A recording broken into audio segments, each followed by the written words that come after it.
Dans cette vidéo, nous allons analyser les résultats de mon portefeuille sur le mois de novembre 2023. Vous n'êtes pas censé sans savoir que le mois de novembre 2023 était le mois le plus excitant concernant les marchés boursiers. Est-ce que j'ai battu le marché? Est-ce que j'ai battu le MSCI World? Est-ce que j'ai battu le CAC 40? Nous allons voir tout ça dans cette vidéo, mais aussi nous allons voir mes achats du mois de novembre 2023 ainsi que mes ventes. Donc nous voici sur la page d'accueil de mon portefeuille boursier à dividendes. Et comme vous pouvez le voir, ce mois-ci, j'ai atteint la somme de 22 860 €. Pour ceux qui suivent mes vidéos depuis le début, d'ailleurs, si ce n'est pas fait, abonnez-vous et mettez un like à la vidéo si celle-ci vous plaît. Que mon objectif au début de l'année 2023, car je me donne des objectifs à chaque début d'année, a été d'atteindre la somme de 22 433 € avant 2024, c'est-à-dire au 31 décembre 2023. Et donc avec 22 800 €, on a déjà atteint cet objectif. Donc ça fait plaisir. L'année 2022, on avait battu aussi l'objectif de 22%. Donc cette année, on va encore battre l'objectif. Maintenant, si on retourne sur les chiffres, 22 800 € avec un gain de 1500 € et un retour sur investissement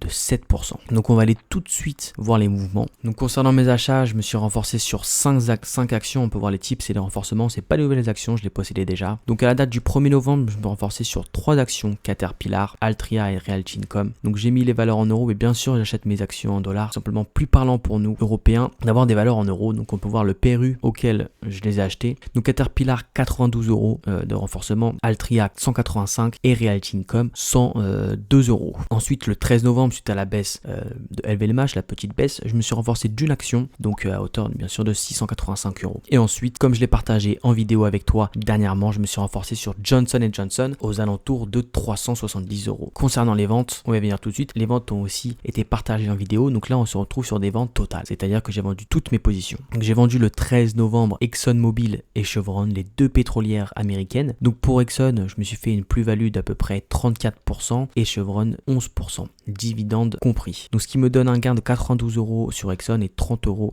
sur Chevron. Ensuite, comme je vous l'ai partagé lors de ma dernière vidéo, j'ai vendu Intel le 20 novembre pour une plus-value de 19% et du coup une plus-value en euros de 71 €, dividendes compris encore. Donc voici pour mes mouvements du mois de novembre. Maintenant, si tu le veux bien, on va aller comparer la valeur au fil du temps. Donc là, vous avez un joli graphique avec la valeur totale de mon portefeuille ainsi que la valeur du ESP 500. Quand j'explique la valeur du ESP 500, c'est tout simplement la valeur que j'aurais eu dans le ESP 500 si j'aurais investi les mêmes argent au même moment. On va cliquer tout simplement sur le graphique, sur le titre pour agrandir le graphique. J'ai rajouté tout simplement 3 autres graphiques. Donc je me suis amusé à calculer toujours le ESP 500, mais je me suis amusé à calculer MSCI World, qui est tout simplement l'un des ETF les plus connus et un des ETF qui bat le marché, enfin en tout cas qui bat le SP 500 et aussi le CAC 40. Donc on peut voir à l'heure d'aujourd'hui, à l'heure où je vous parle, si j'aurais investi dans le MSCI World, j'aurais une valeur de 23 240 €. Si j'aurais investi tout mon argent. Si j'aurais investi tout mon argent dans le SP 500, j'aurais 23 000 €. Maintenant mon portefeuille, donc avec ma stratégie de stock picking, donc j'aurais eu 22 853, et en tout cas si j'aurais investi dans le CAC 40 plus grosses entreprises françaises, j'aurais 22 732 €. Donc en novembre, fin novembre, début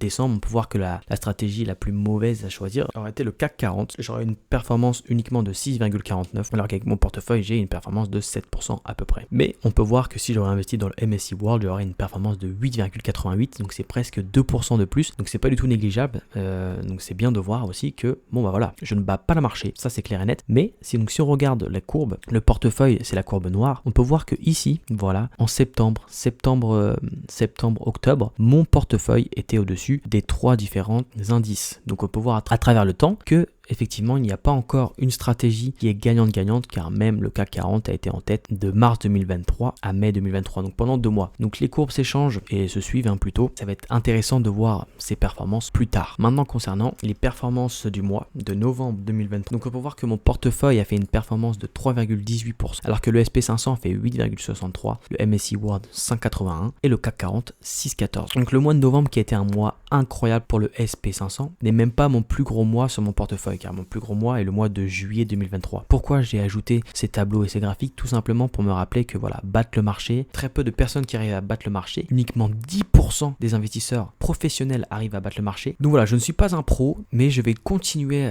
à faire du stock picking, car j'adore apprendre et je m'intéresse énormément au stock picking, car je compte apprendre d'année en année. Je suis vraiment très curieux de voir où mon portefeuille en sera d'ici 1 ou 2 ans comparément aux autres indices. Donc maintenant, après avoir vu performance performance comparée aux autres indices. On va retourner à l'accueil de mon portefeuille et on va aller voir les mouvements on a vu. On va aller voir les détails. Donc j'ai encore ajouté une page sur mon portefeuille pour pouvoir tout simplement analyser encore mieux mon portefeuille. Donc mon nombre total d'actions, on est à 49 actions. Donc j'ai un objectif entre 20 et 30 actions. Donc c'est vrai, quand j'ai commencé, je n'avais pas cet objectif en tête des 20 et 30 actions. J'ai acheté énormément d'actions, commence à les diminuer au fur et à mesure. C'est donc pourquoi vous avez vu d'ailleurs la vente d'Intel, d'Exxon et de Chevron. Donc un moins 3 actions. Alors que j'ai pas acheté de nouvelles actions, je me suis juste renforcé. Donc j'étais à 52 actions le mois dernier. Maintenant on va aller voir ma répartition. Donc on peut voir que j'ai 14 000 euros à peu près, 14 700 euros uniquement investis dans les États-Unis, 5 400 euros uniquement investis dans les actions françaises et 2600 de cash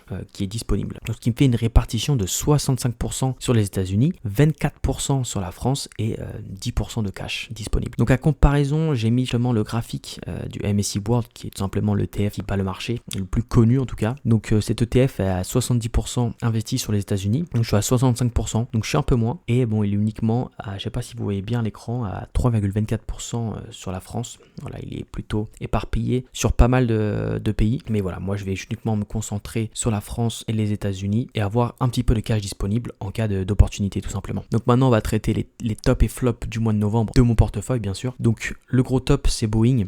Boeing qui est une action que j'aimerais bien vendre, mais j'attends que celle-ci repasse en tout cas en plus-value pour ne pas perdre d'argent. Donc avec son 22% juste ce mois-ci, elle se rapproche de la vente. Elle doit être maintenant à moins 5% dans mon portefeuille. On a US Bank qui a fait un plus 20%, donc ça fait plaisir. Elle avait déjà été à très haut dans mon portefeuille, mais elle avait redescendu. Et enfin American Tower fait un plus 17%. Donc des rates, c'est vrai que les rates qui ont pas mal souffert depuis le début de l'année, mais qui remontent petit à petit. Attention, ils sont parvenus à leur point. Et en tout cas, donc en flop, on a Air Product. Donc voilà, Air Product qui à la suite de ses résultats début novembre a perdu moins 12%. Donc je n'ai pas eu le temps de renforcer le 7 novembre, mais à 254 $, c'était vraiment une très belle opportunité pour Air Product, parce que depuis ce point bas, ils ont déjà repris 6%, mais ce qui fait quand même qu'ils ont perdu moins 5% dans le mois. Total Energy qui a perdu 2%, donc c'est assez négligeable, mais quand on voit que le marché a pris 8%, c'est vrai que là on a vraiment des gros perdants ici. Et Sanofi qui a perdu 1%, donc suite aussi aux mauvais résultats, Sanofi s'est fait corriger. Donc voilà, donc c'est tout pour l'analyse de mon portefeuille. Bien sûr, si cette analyse t'a plu, n'hésite pas à t'abonner, à mettre un like, ça me soutient tout simplement. Ce genre d'analyse là, donc j'ai bien modifié mon Google Sheet comme vous l'avez pu le voir, avec pas mal de nouvelles feuilles pour avoir des nouvelles données. Donc si ça t'intéresse, donc je ne suis pas sûr que ça peut vous intéresser, mais je me suis dit pourquoi pas créer un Patreon où je partagerai mes Google Sheets. Donc si ça t'intéresse, n'hésite pas à mettre un commentaire, à le préciser en commentaire, et peut-être que je pourrais envisager à ouvrir un Patreon où je mettrai mes Google Sheets, etc. Donc voilà, moi sur ce je vous dis tchuss.